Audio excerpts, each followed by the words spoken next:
Hello there. I am just out and about in Eau Claire. I'm doing a couple errands today, and I'm actually pulled into a drive-through. I'm at Jimmy John's. I'm not actually eating at Jimmy John's, but I'm in one of their parking spots. I was trying to find somewhere semi-private around here to do this video here real quick. I'm out. Actually, I just got myself some new sourdough. What are these called? Flour sack dish towels, tea towels, something like that. I made 4 loaves of dough yesterday on my baking day, and I only had 2 rags. And so, well, I call these rags. They're a lot nicer than rags. And so I'm making a few extra loaves for this Thanksgiving vacation that we're about to go on. And so I wanted to get some more rags. I needed to pick up some letters. I'm sending some more letters out to my donors on my donor list. And then I wanted to do this video as well. So here we are for this week's Sprinkle Campaign Memory Lane. I was thinking what I could share with you, and I don't know why, but these are the 2 that came to mind. I actually have 2, but they're both along the similar theme, and that is moments when Heather crashed and burned. When the Forever Be Sure concert tour kind of crashed and burned. And I say that pretty dramatically. It so felt dramatic at the time, but anyway, I'll share 2. They're not actually fun memories. They're actually terrible memories. But looking back at them, I'm laughing. Anyway, these thankfully happened, years ago, so I can laugh right now. But I remember back, let me see which one happened first. Probably this first one. We were invited to sing at a pretty exciting conference. And it was I'm trying to keep all the details, so I don't want to incriminate anybody or make anybody look bad or any. These are wonderful ministry. This is a wonderful ministry that I speak of. And they invited our ministry to sing. And so it was our family. So it was myself.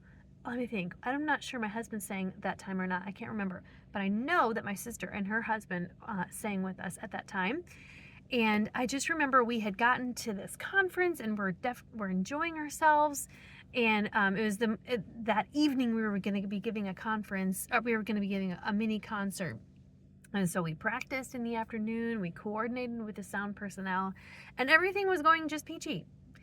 And everything it sounded great. The sound system, we tweaked it so that it was just right.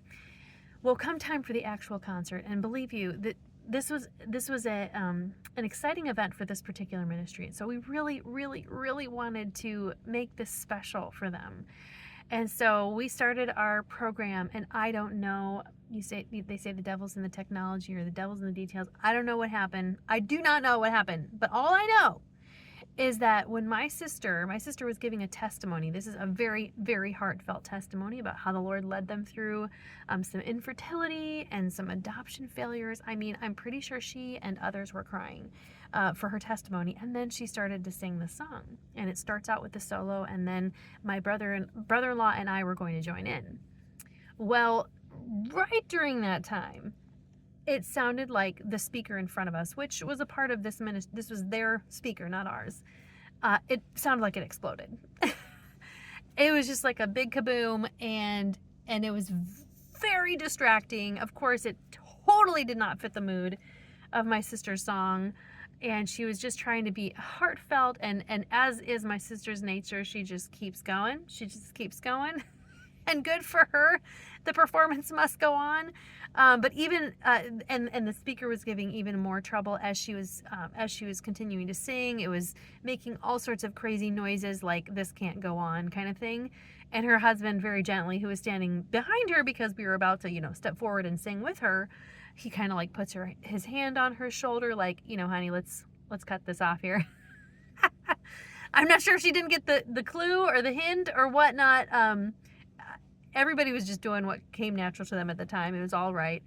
But my sister kept singing. And so it was time for us to come in. And as far as I can remember, we just were like, what are we supposed to do here? So we just started singing too.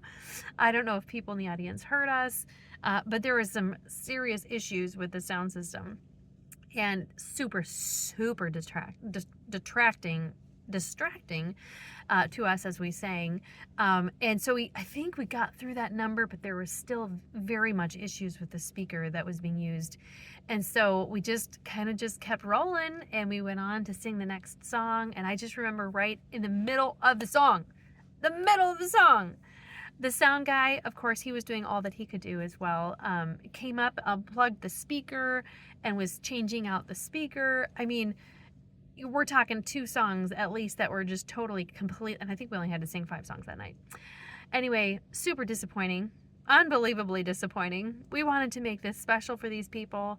And it was quite a big conference. It wasn't a small event.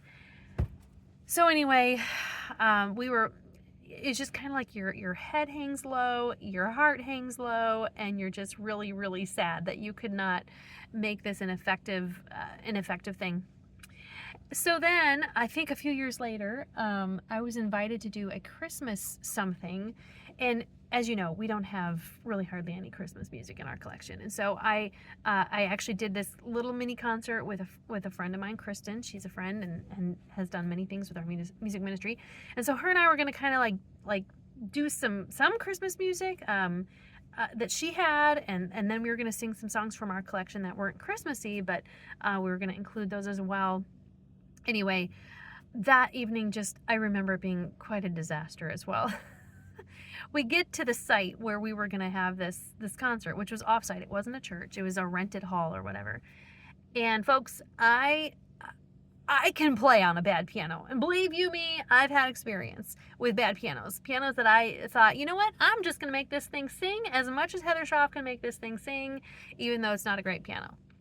This one was next level. It was the worst piano I have ever encountered in my days as a concerteer, or is that a word? As a performer. So we get on site and they show us this piano at this facility, and I played it a little. I'm like, this ain't gonna work. This is like, I understand that if you're not a musician, you hear music and you're very forgiving, and you don't hear the nuances, and you think, oh, that was such an amazing performance, when the musician was like, that was so. This one, I'm pretty sure that non-musicians would know is very out of tune. And so we had to do some really quick thinking, like, okay, you are going to play the accompaniment while I sang that solo. Now we're going to just use my accompaniment track, and here she was going to actually play an instrumental solo, and I was going to play on the piano accompanying her. And I remember thinking, I can't play that whole octave of keys because it'll be just a real beaner when I play it. So I was like, in your mind, you're just totally like trying to adjust on the fly. And I also realized that there was just some things that we simply could not do. And I thought to myself, we're going to have to just insert a video or something. We're going to have to I'm going to have to pull from my collection. This was not part of the plan. We were not going to have a funny video as a part of this, but we're just going to have to present a video of our singing. And so thankfully they allowed for that. They set up the video. We're going to show the Drip Drip song. We're just going to have a little comic relief in the middle of this program. And so they set up the video. Everything worked fine. Of course, until the concert happens. And so I give this grand introduction to this funny video, the Drip Drip song, and they started playing it, and then all of a sudden, at one frame of the beginning of the video, it stopped working, and it like freeze framed my face up on this giant screen. And if ever you've seen the Drip Drip video, which I'm assuming many of you have, there's a lot of snarky looks in that video, and so I probably had some terrible look on my face that was like permanently etched on the screen in front of everybody, and like dead silence. And I'm sitting there thinking, what just happened, and can we please move on? And there was no moving on from that. There was no moving on, people. I have no idea what happened to the technology. This was a big deal for this particular these particular people that put on this Christmas banquet for all these people, and here we are coming in, and this happens. Folks, I was so disappointed. I was so sick to my stomach. I was so sick. And of course you try and you just be kind and happy, haha. I think they had refreshments and afterwards or whatever. You're going, and you're just trying to make nice small talk and be as flexible and friendly as possible. But boy, I got in the car. I think I had a 3-hour drive home. I was just kind of sick to my stomach, just sick. And I remember just getting home, sitting on my living room floor and just crying. And I know, I am very aware that concerts do not happen as planned. There's a very rare concert that you're like, that was a 10 out of 10. In fact, I don't know that I can think of one. And that's okay. That is okay. But every once in a while, the Lord allows We trust he's sovereign, right? And as I was sitting in my living room crying about this, not like bawling, but just like super sad. Like, I want to present well. I want to do a good job. I want to be professional. I certainly want the message to come across. I want this to be an enriching blessing to the people in the audience. And then that happens. But I just remember kind of thinking like, you know what, God, this was what you chose for me today. And I need to accept it. And if you choose for me to look, humiliated is not the right term, because I don't think God, I know my good God is not out to just flat out humiliate me. But he does need us to realize how dependent we are on him, and that it's actually okay to display weakness.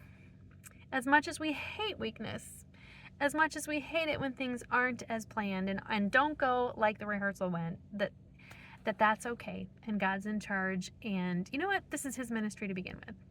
So those are my 2 crash and burn memories. I actually have a little bit of a sick stomach just sitting here recounting them to you.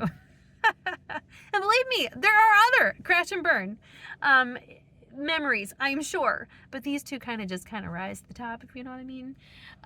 Anyway, God is good.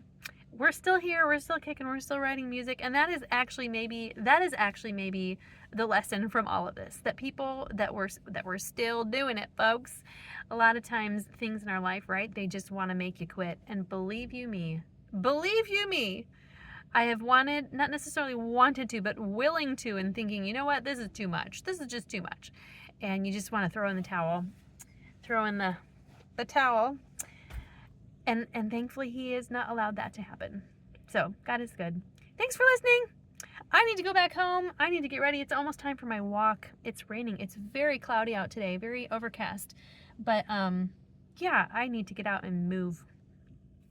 All right, take care.